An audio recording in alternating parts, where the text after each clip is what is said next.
So we're team one. I'm Brunda. I'm Salaha. I'm Lindsay. Winston. So how many of you guys have done an escape room? Anybody? Yeah, they're pretty cool. Would you say that they're a good team building exercise? Sure. Yeah? Well, that's actually what the article we chose was about. Our author was Kira Callahan, and it was about 5 lessons from the escape room that she learned that she related back to business development. So we're going to talk about those lessons today. So lesson 1, change your perspective. In her article, she was talking about how nothing really was as it seems as they got into the escape room. It was like puzzles on the wall and things, numbers, and random areas that don't really seem like they would be connected to one another, but were really important to unlocking the puzzles. What she emphasized, though, was that having new perspective really helped them actually solve the puzzles. People of different backgrounds and different, I guess, perspectives and jobs really helped them take pieces from the room and solve the problem. And ways you could actually change your perspective if you're having an issue in your business, a problem that you really can't solve and doesn't seem like it has a solution, include things like attending a lecture, maybe on the opposite side of your business, different perspectives on that, maybe reading a book about the area that you're in, or talking to different people, different career paths that know a little bit more about the field and that can kind of help you gain a new idea on the issue. Coming back from that, I think basically what she was saying was that having your perspective really helps solve the problem in the escape room and also in the business world. And now I'm going to hand it off to Salaha. Thanks, Brenda. My name is Salaha, everybody, and I'm going to talk about the second lesson from the business lesson to learn from the escape room is pulling wisdom from every team member. So in the article, Kira Callahan talks about how they finish this one obstacle and they go into the next room and they're faced with another obstacle. She talks about how there's so many different people and they bring in all these different contributions and ideas, but overall, that's what got them out of that room and then into their next game. So whenever I talk about pulling wisdom from every team member, when you're working with a group, you typically always have that one person who kind of runs everything and kind of just takes the lead on everything, and then there's a couple people who stay back in the back because they're kind of a little more shy, a little more quiet. Well, when you're working in a team, you have to remember that nobody's thinking about what you can't do, but they're thinking about what you can do. So always remember to focus on the positive, and you're like, I don't know if I want to input that idea in, or I don't know if I want to say that, it sounds dumb. You have to remember, no one's focusing on that. They're just focusing on what you can contribute. And then you have to also remember to share ideas. People want to work with people in groups that can bring ideas into the groups and bring contributions that help each other kind of bounce ideas off each other to get to their main goal. And remember, it's a group effort. Everyone wants a full contribution, and that's what kind of makes a team great. I'm going to pass it on to Lindsay. I'm going to be talking about the third lesson, which is that failures lead to success. So Callahan talks about in the article the failures and successes of an escape room and relates it to the world of business. When you first get into an escape room, there are a lot of unknowns. You don't really know what's going to work, and so it's inevitable that you're going to fail a lot before you make it through the room. A couple examples of this in the business world by 2 very successful businessmen are Trafodata and Next. Trafodata was started by Bill Gates and Paul Allen. It was not considered a huge success, however, it was pivotal in helping them to be able to create Microsoft years later.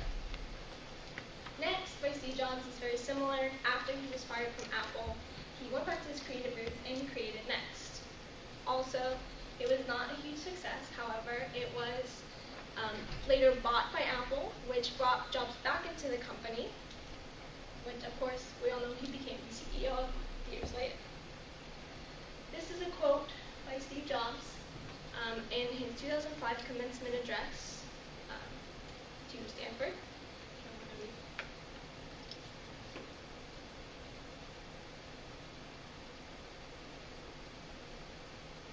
So, as I mentioned before, Steve Jobs was fired from Apple. Speaking from personal experience, being fired is not a good feeling. It made me feel like a failure, it made me very embarrassed. However, it did force me to introspect and figure out what I was doing wrong and what I could do better to improve in the future. Just like Steve Jobs mentions here and Callahan mentions in the article, failure is a part of success, and sometimes it's just as important to know what doesn't work than to know what does work. Now I will pass it off to Winston. So the fourth lesson from an article is don't discount ideas. And the basic idea behind that is there are more quiet people in groups, and you should never just dismiss someone because they're not necessarily the most outgoing individual. 3 ideas from this would be to be open, to trust your team, and to never assume that just because they are quiet that there's nothing really going on. In the article, the author mentions that one of the more quiet people had an idea and they whispered it, but it wasn't outgoing, or they didn't mention it loudly. So the author and one of her partners dismissed the idea completely, and they ended up failing the actual escape route. So when they ended up failing it, they were thinking, what could we have done to possibly have this work? And they found out that the idea that the quiet person had was the actual right idea, but since there were a quiet person, they didn't listen to it. So the basic idea of this is never to discount anyone's ideas just because they're introverted.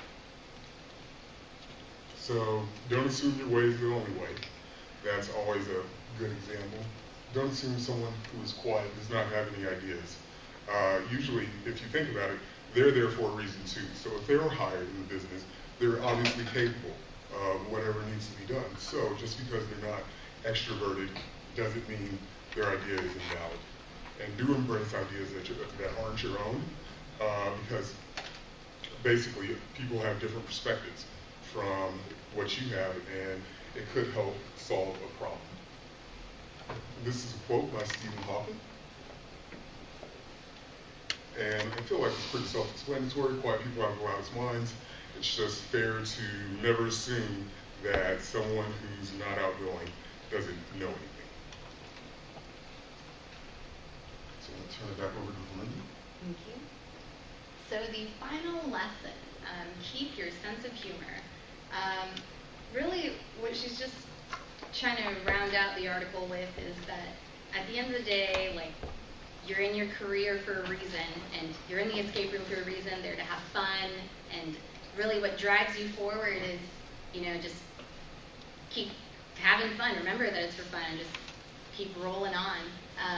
And surround yourself with positivity. In business, you're always going to have people around you that are maybe not your favorite, but she said really just work off each other and try to stay positive.